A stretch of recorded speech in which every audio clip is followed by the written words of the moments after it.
Bonjour tout le monde et bienvenue dans cette vidéo qui sera consacrée au suivi temporel de la dégradation de la vitamine C dans un jus d'orange. D'une façon générale, on traitera donc les facteurs cinétiques d'une réaction chimique et on verra aussi comment on calcule la vitesse volumique d'une réaction. Alors on va commencer par cet exemple. C'est la première partie de la chimie du baccalauréat PC première session de juin 2024. Alors, on dispose d'une solution S de jus d'orange de volume V est égal à 200 ml à une température θ. Si on expose ce jus à l'air, la vitamine C qu'il contient se dégrade par oxydation avec le dioxygène. On suit par dosage l'évolution temporelle de dégradation de cette vitamine C, bien sûr. Donc, on suit par dosage, ça veut dire qu'il s'agit d'une méthode suivie d'une évolution d'une réaction chimique par la méthode chimique. Donc, le graphe de la figure 1 représente l'évolution temporelle de l'avancement X de la réaction d'oxydation de la vitamine C. La droite T dans la figure 1 représente la tangente à la courbe au point d'abscisse T est égal à 60 heures. Première question, répondre par vrai ou faux, sans justification, aux affirmations suivantes. La concentration initiale des réactifs est un facteur cinétique. B. L'évolution d'un système chimique est toujours considérée comme terminée au bout d'une durée égale à 2 fois le temps de demi-réaction. Et C.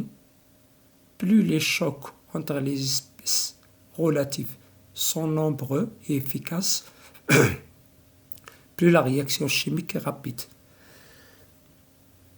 Deuxièmement, déterminer graphiquement T1,5, le temps de demi-réaction. Et troisième question, déterminer en unité millimole par litre par heure la vitesse volumique de la réaction à T est égal à T1. Donc, répondons aux premières questions. Répondre par vrai ou faux aux affirmations suivantes. Première question, première affirmation, la concentration initiale des réactifs est un facteur cinétique. Bien sûr, c'est vrai. Comme on a vu en cours, donc plus la concentration des réactifs, voilà donc les réactifs, donc prenons ces points-là comme réactifs. Donc, plus la concentration des réactifs elle est plus importante, plus il y aura des chocs efficaces entre les molécules et donc la vitesse va augmenter. Donc, lorsque la concentration des réactifs augmente, la vitesse elle augmente. Donc, l'affirmation elle est vraie. Deuxième affirmation, l'évolution d'un système chimique est toujours considérée comme terminée au bout d'une durée égale à 2 fois le temps de demi-réaction. Donc cette affirmation, elle est fausse. Donc on va quand même expliquer ou bien justifier, même s'il n'est pas demandé. Alors, je considère la courbe d'évolution X en fonction de temps. Donc, on considère X max, voilà X max par exemple.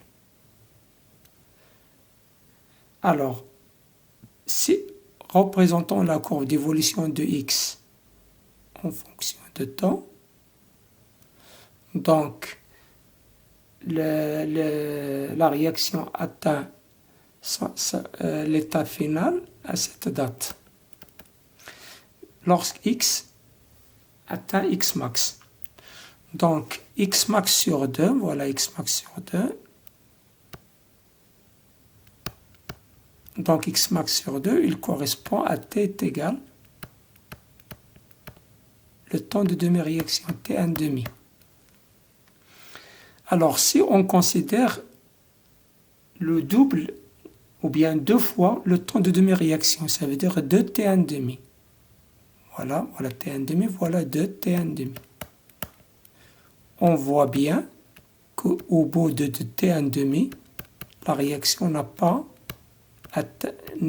encore atteint l'état final. Pourquoi? Parce que X ici, il est inférieur à X max. Donc c'est pour cela que l'affirmation elle est fausse. Alors expliquons pourquoi. Tout simplement parce que la vitesse de la réaction n'est pas constante. Au bout de premiers intervalles de temps 0 jusqu'à T1 demi, donc la vitesse elle est plus importante. On voit bien l'évolution ou bien l'augmentation de X, elle est de cet ordre-là. Alors qu'au bout de le deuxième intervalle, ça veut dire T1 demi jusqu'à 2T1 demi, on voit bien que l'évolution de X, elle a augmenté d'une valeur nettement inférieure au premier.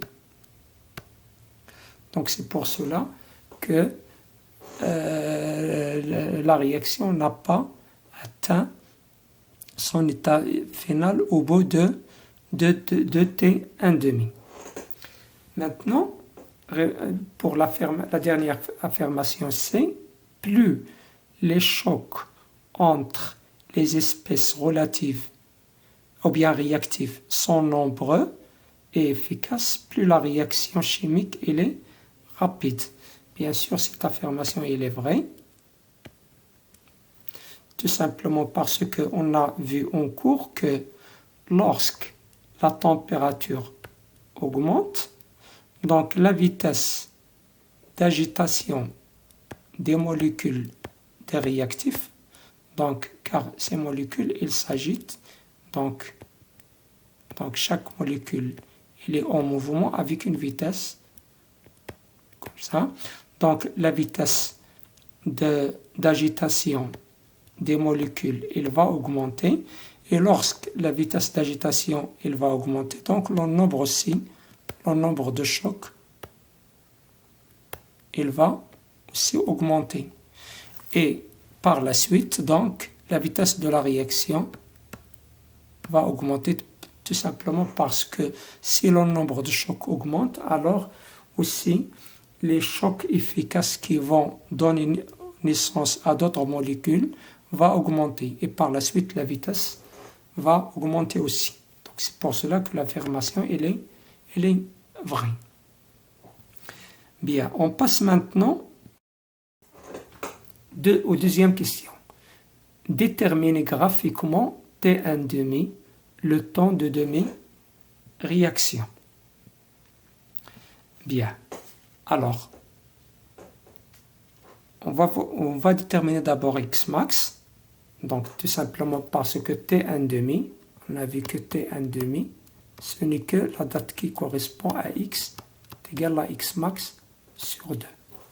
Donc d'après la courbe, voilà donc X max, la valeur de X max, donc à quoi est égal? Donc 0,1, 0,2, 0,3, 0,4 est égal à 0,5. 0,5 millimol. Donc X max sur 2 est égal à 0,5 sur 2. Donc le voilà, X max sur 2 est égal à 0,25 millimol. Et donc la date qui correspond à 0,25, celle-là, cette date, qui est égale à 0,1, 0,2, 4, 8, 12, donc 16, 20, et ici c'est 24 heures. Donc d'après la courbe, T1 demi est égal à 24 heures. Donc 24 heures qui correspond à X max sur 2. Bien. Passons maintenant, dernière question, déterminer en unité millimol par litre par heure la vitesse volumique de la réaction à l'instant T1. Alors, donc par définition, la vitesse volumique de la réaction, ce n'est que 1 sur le volume de la solution fois la dérivée dx par rapport au temps. Alors, comme on a vu en cours, dx sur dt, ce n'est que le rapport ou bien le coefficient directeur de la tangente de la courbe à la date considérée. C'est la date considérée, c'est T1. Alors, calculons donc K. Alors, donc, pour calculer K, il faut choisir deux points qui appartiennent à la tangente. Voilà la tangente, donc ça c'est la tangente T. Il faut choisir deux points. Donc, on va choisir le premier point, le voilà. Et projetons ce point. Donc, si on projette ce point, il va nous donner, donc ici, 0,1, 0,2, 6, 0,3, 0,3 millimol. Et la date, c'est 4, 8, 12, ici, c'est 16 heures. Donc, K, donc le premier point, donc c'est 0,3 et c'est 16. Deuxième point maintenant. Deuxième point, on va choisir ce point-là.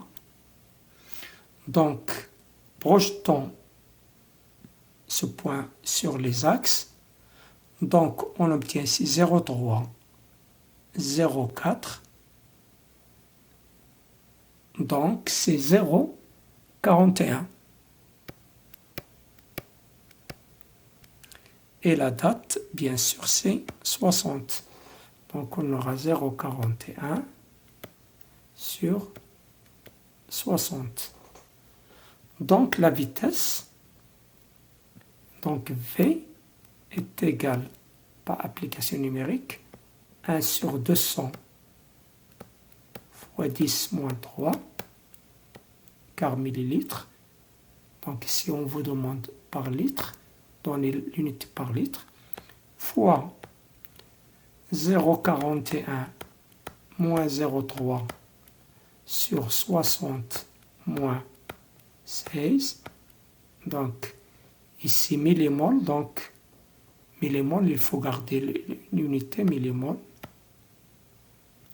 sur litre, ici, par heure. Donc, deux calculs faits, on trouve V est égal à 1,25 fois 10 moins 2 millimol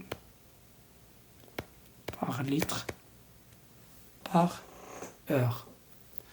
Donc, merci de votre attention et à la prochaine vidéo, Inch'Allah.